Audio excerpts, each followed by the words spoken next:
ഇത് തിങ്കളാഴ്ചത്തെ വീഡിയോ ആണ്. രാവിലെ തന്നെ റെഡിയായി പോകുന്നത് വേറെ എങ്ങോട്ടുമല്ല, ആശുപത്രിയിലോട്ടാണ്. കുഞ്ഞിന് പനിയും ജലദോഷം ഒട്ടും കുറവില്ല. കഴിഞ്ഞ തിങ്കളാഴ്ചയും കൊണ്ടൊന്ന് കാണിച്ചതായിരുന്നു, അപ്പോൾ കുറവുണ്ടായിരുന്നു. പിന്നെ കഴിഞ്ഞ ദിവസമൊക്കെ മഴ പെയ്തപ്പോൾ തന്നെ പിന്നെയും അവന് കൂടിയ നല്ല ചുമയായിരുന്നു. രാത്രിയിലെല്ലാം കാണിക്കാതിരുന്ന പിന്നെ കഫക്കെട്ടാവുമെന്ന് പിടിച്ച് ഞങ്ങൾ രാവിലെ തന്നെ റെഡിയായിട്ടുണ്ടായിരുന്നേ. ആദ്യം തന്നെ ഞാൻ കുഞ്ഞിന് കൊണ്ടുപോകാൻ ലാക്ടോജൻ കലക്കിയെടുത്ത് പിന്നെ ഫ്ലാസ്കിൽ വെള്ളം എടുക്കുന്നുണ്ട് കൊടുക്കാൻ. പിന്നെ പേഴ്സ് എടുത്ത് വെച്ചു. പിന്നെ അവന് കെട്ടാൻ 2 പാമ്പേഴ്സ് എക്സ്ട്രാ എടുക്കുന്നുണ്ട്. പിന്നെ ഞാനും കുഞ്ഞിനും ആദ്യം തന്നെ ഇറങ്ങിപ്പോകും. ചേട്ടായി പുറകെയാണ് പെര പൂട്ടിയിട്ട് വരുന്നത്. കാരണം ഒരുങ്ങാനൊക്കെ ഭയങ്കര താമസമായിരുന്നു കേട്ടോ. ഇന്ന് എന്നാലും ഒരുപാട് താമസിച്ചു. ഒരു 9 മണിയൊക്കെ ആയി ഞങ്ങൾ ഇറങ്ങിയപ്പോഴേ.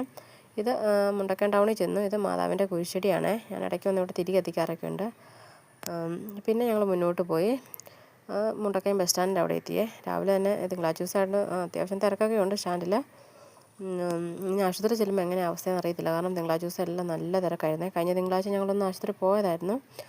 പിന്നെ നേരെ പമ്പിലോട്ട് കയറി 200 രൂപയ്ക്ക് പെട്രോൾ അടിക്കുന്നുണ്ട്.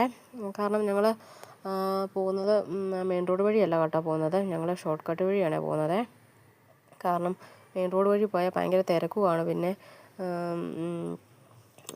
ഭയങ്കര വെയിലാണ്. പിന്നെ ഇത് ഞങ്ങൾ അന്ന് കഴിഞ്ഞ ദിവസം പോയ പൈനാപ്പിൾ തോട്ടത്തിൽ കൂടെ തന്നെയാണ് പോകുന്നത്. പോകുന്ന വഴിക്ക് ഇത് വെള്ളനാടിയാണ് ഈ കാണുന്നത്. വെള്ളനാടി ആറാണ്. വെള്ളം ഉണ്ട്, എന്നാലും കുറവാണ്. ഇപ്പം വേനലായതുകൊണ്ട് വെള്ളം കുറവാണ്. പിന്നെ ഞങ്ങൾ മുന്നോട്ട് പോയി കേട്ടോ. കുഞ്ഞൻ വണ്ടിയെ കയറിയതേ ഉറങ്ങിപ്പോയി. അപ്പോൾ ക്ഷീണമായിരുന്നു കേട്ടോ. രാത്രി എല്ലാം ഭയങ്കര ചുമയും ബുദ്ധിമുട്ടുമായിരുന്നു ഉറങ്ങാനെല്ലാം. പിന്നെ അവനെ കാണിക്കാതിരിക്കാൻ പറ്റുകയില്ലല്ലോ. അതുകൊണ്ട് ഞങ്ങൾ മുന്നോട്ട് പോയി. ഇത് വെള്ളനാടി ലയം കേട്ടോ കാണുന്നത്. ഒരേപോലുള്ളതാണ്. അവിടെ മേളിലും താഴെ എല്ലാം വീടുകൾ ഒരേ രീതിയിലാണ്. പെയിൻറ്റിങ്ങും എൻ്റെ കതകിൻ്റെ കളറും എല്ലാം ഒരുപോലെയാണ്. എനിക്കിതൊക്കെ കണ്ടപ്പോൾ ഒരു അത്ഭുതമായിരുന്നു കേട്ടോ. നല്ല രസമുണ്ടായിരുന്നു കാണാൻ. ഞാൻ പിന്നെ അത് വീഡിയോ എടുത്തു. പിന്നെ നേരെ മുന്നോട്ട് പോയി. ഇത് സായിപ്പന്മാർ താമസിക്കുന്ന കോട്ടേജായിരുന്നു കേട്ടോ പണ്ടത്തെ. ഇപ്പോൾ അല്ല, ഇപ്പോൾ അതൊക്കെ അടച്ചുപൂട്ടി കിടക്കും കേട്ടോ. എല്ലാം നശിച്ചു പോയി. പിന്നെ പൈനാപ്പിൾ തോട്ടത്തിലെത്തി കേട്ടോ. പൈനാപ്പിൾ തോട്ടത്തിലെത്തിയപ്പം കഴിഞ്ഞ പ്രാവശ്യം വീഡിയോ എടുത്തതായിരുന്നു. ഞാൻ ഡീറ്റെയിൽ വീഡിയോ ഇട്ടതായിരുന്നു. പക്ഷേ കണ്ടപ്പോൾ എടുക്കാതിരിക്കാൻ തോന്നിയില്ല കേട്ടോ. പിന്നെ ഞാൻ വീഡിയോ എടുക്കുന്നുണ്ട്. അപ്പോൾ ചേട്ടാ ചോദിച്ചു, കഴിഞ്ഞ പ്രാവശ്യം നീ ഇട്ടതല്ലേ, പിന്നെ എന്തിനാണ് എടുക്കുന്നതെന്ന് ചോദിച്ചപ്പോൾ ഞാൻ പറഞ്ഞു, ചുമ്മാ രസം, അതൊക്കെ അല്ലേ നമുക്കൊരു രസം. പിന്നെ പൈനാപ്പിളൊക്കെ ഏകദേശമൊക്കെ ആയി വന്നിട്ടുണ്ടായിരുന്നു തോന്നുന്നു. കച്ചിയിട്ട് മൂടി വെച്ചേക്കുവാണ്. അതുകൊണ്ട് നമുക്ക് മൂത്തോ ഇല്ലയൊന്നും കാണാൻ പറ്റുന്നുണ്ടായിരുന്നില്ല. പിന്നെ സമയം പോയതുകൊണ്ട് നിർത്തി വീഡിയോ എടുക്കാനൊന്നും ഞാൻ മുതിർന്നില്ല. കാരണം അവിടെ ചിലപ്പോൾ നല്ല തിരക്കായിരിക്കുമേ. പിന്നെ ഞങ്ങൾ മുന്നോട്ട് പോയി. നല്ല രസമുണ്ട്. എത്ര ഏക്കറാണെന്നൊന്നും എനിക്ക് അറിഞ്ഞുകൂടാ, പക്ഷേ നല്ല രസമുണ്ടായിരുന്നു കണ്ടിരിക്കാൻ. പിന്നെ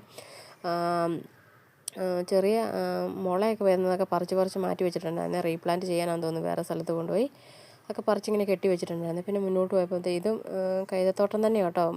ഗ്രീൻ നെറ്റൊക്കെ ഇട്ട് മൂടി വെച്ചേക്കുമായിരുന്നു. കാരണം വെച്ചാൽ ചെറിയ പൈനാപ്പിളിൻ്റെ മുട്ടൊക്കെ വന്നിട്ടുണ്ട്. അത് വെയിൽ കൊണ്ട് വാടിപ്പോകാതിരിക്കാൻ വേണ്ടി ഇങ്ങനെ നെറ്റിട്ട് വെച്ചേക്കുന്നതെന്നാണ് ചേട്ടായി പറഞ്ഞത്. കാരണം എനിക്കറിയത്തില്ലായിരുന്നു അതെന്തിനാണ് അങ്ങനെ ഇട്ടേക്കുന്നതെന്ന്. ഞാൻ ചോദിച്ചപ്പോഴാണ് പറഞ്ഞത്. പിന്നെ ഞങ്ങൾ നേരെ മെയിൻ റോഡിലോട്ട് ചാടിയിട്ടുണ്ട് കേട്ടോ. ഇത് കാഞ്ഞിരപ്പള്ളിയിലോട്ട് പോകുന്ന മെയിൻ റോഡാണ് കേട്ടോ, മുണ്ടക്കയത്തുനിന്ന്. ഞങ്ങൾ പോയപ്പോൾ തന്നെ ഒരു ടിപ്പർ ഞങ്ങളുടെ മുന്നേ തടസ്സമായിട്ട് ഇങ്ങനെ പോകുന്നുണ്ടായിരുന്നു. എന്നാ ഞാൻ നോക്കിയപ്പോഴത്തേന് വഴിപണി നടന്നുകൊണ്ടിരിക്കുക കേട്ടോ സൈഡിലെല്ലാം. അതുകൊണ്ട് വണ്ടിയെല്ലാം സ്ലോ ആയിട്ടാണ് പോകുന്നത്. നല്ല പൊടി ഉണ്ടായിരുന്ന കട്ടറൊക്കെയാണ്. പിന്നെ ഞങ്ങൾ ഒരു വിധത്തിൽ ഈ കട്ടർ ചാടുമ്പോഴത്തേനും ഞാനും കുഞ്ഞിനും ഒരു പൊങ്ങിപ്പോവും. പിന്നെ ഞങ്ങളൊരു വിധത്തിൽ ചേട്ടനെ അള്ളി പിടിച്ചുകൊണ്ടിരുന്നു കേട്ടോ. കാരണം കുഞ്ഞിനും ഉണ്ട് എൻ്റെ. ഞാൻ വീഡിയോയും കൂടെ എടുക്കുന്നതുകൊണ്ട് എനിക്ക് ചൊവ്വിന് ഇരിക്കത്തുപോലും ഇല്ലായിരുന്നു. പിന്നെ ഞങ്ങൾ കാഞ്ഞിരപ്പള്ളി എത്തിയത്. കാഞ്ഞിരപ്പള്ളി പഴയ പള്ളിയിലോട്ട് പോകുന്ന കവാടം കേട്ടോ. ഞാൻ ഇടയ്ക്കൊക്കെ അവിടെ ഞങ്ങൾ തിരികെത്തിക്കാനൊക്കെ പോകുന്നുണ്ട് കേട്ടോ. പിന്നെ ഇത് കാഞ്ഞിരപ്പള്ളി ബസ് സ്റ്റാൻഡാണ്. അവിടെ നിന്നാണ് ഈ KSRTC ഇറങ്ങി വന്നത്. പിന്നെ ഇത് മുന്നോട്ട് പോയപ്പം എനിക്ക് വീഡിയോ എടുക്കാൻ തോന്നി. അത് കാഞ്ഞിരപ്പള്ളി ബാറാണ് കേട്ടോ. അതിൻ്റെ കളറൊക്കെ കണ്ടപ്പോഴത്തേന് എനിക്ക് എടുക്കാൻ തോന്നി. പിന്നെ മുന്നോട്ട് പോയപ്പോഴത്തേന് വണ്ടിയുടെ ബോഡിയില്ല, പുതിയ വണ്ടിയുടെയാണ്. ഇതിൻ്റെ ബാക്കി ഭാഗം മാത്രമേ ഉള്ളൂ. അത് ബോഡി പിടിപ്പിക്കാൻ വേണ്ടി പോകുന്നത്. ഏത് വണ്ടിയുടെയെന്ന് എനിക്ക് മനസ്സിലായില്ല. ബസ്സിൻ്റെ ആണോ ലോറിയുടെ ആണോ എന്ന് എനിക്ക് അറിഞ്ഞുകൂടാ. അതിനൊരു പേര് പറയും, അതിൻ്റെ പേരൊന്നും എനിക്ക് അറിഞ്ഞുകൂടാ കേട്ടോ. ചേട്ടൻ എനിക്ക് പറഞ്ഞു തന്നായിരുന്നു, ഞാൻ മറന്നുപോയി കേട്ടോ. പിന്നെ ഞങ്ങൾ ആശുപത്രി കവാടത്തിലെത്തി.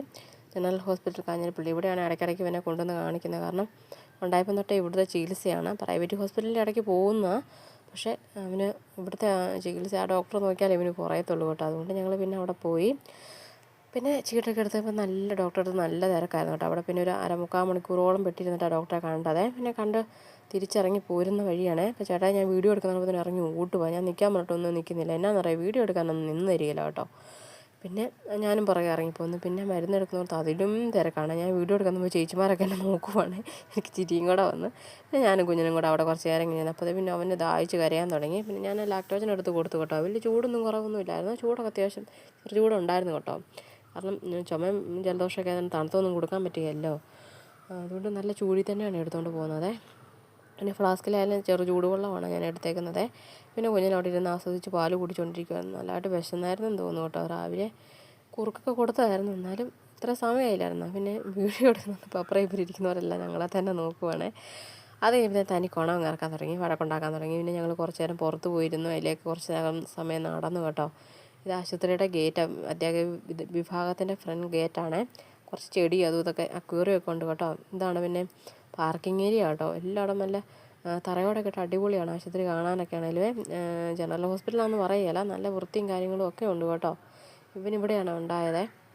പിന്നെ ഞങ്ങൾ തിരിച്ച് ആശുപത്രിയിൽ നിന്ന് ഇറങ്ങി കേട്ടോ. 3 കൂട്ടം മരുന്ന് കിട്ടിയായിരുന്നേ.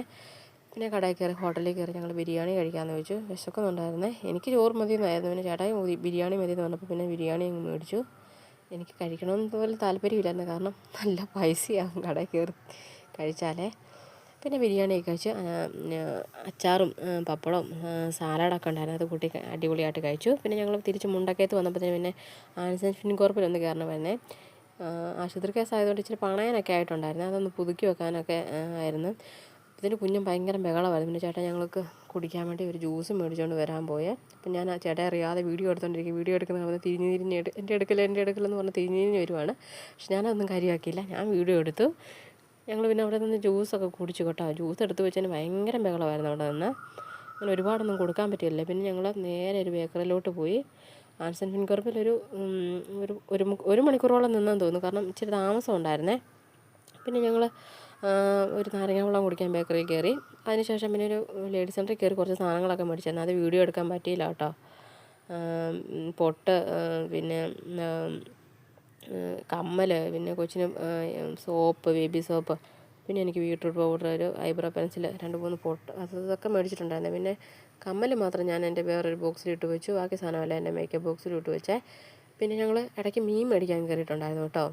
ഇത് മീൻ കടയിലെ വീഡിയോ കേട്ടോ. ഒത്തിരി മീനുണ്ടായിരുന്നു. ഞങ്ങൾ മേടിച്ചത് വാള കേട്ടോ. പിന്നെ വീട്ടിൽ വന്നത് അടുത്ത പരിപാടി മീൻ കറി വെക്കലാണ്. മുരിങ്ങക്കോലിട്ടാണ് മീൻ കറി വെക്കുന്നത്. മുരിങ്ങക്കോലുള്ളതുകൊണ്ട് തന്നെ മേടിച്ചാണ് മീൻ, കാരണം ചേട്ടായിക്ക് മുരിങ്ങക്കോൽ ഭയങ്കര ഇഷ്ടമാണ് കേട്ടോ. അപ്പോഴത്തേന് അത് പോകില്ലോ എന്ന് ഓർത്തപ്പോൾ പിന്നെ മീൻ മേടിച്ചാൽ കേട്ടോ. അല്ല, കറി വെക്കാനൊക്കെ ഇരിപ്പുണ്ടായിരുന്നു. പിന്നെ വീട്ടിൽ വന്ന് കറി വെക്കലാണ്. മസാലയൊക്കെ ചേർത്ത് മീനിട്ടു. കറിയൊക്കെ ഏകദേശം സെറ്റായി വന്നിട്ടുണ്ട്. അപ്പം അടുത്ത വീഡിയോ കാണാം. അത്രയേ ഉള്ളൂ. ബൈ.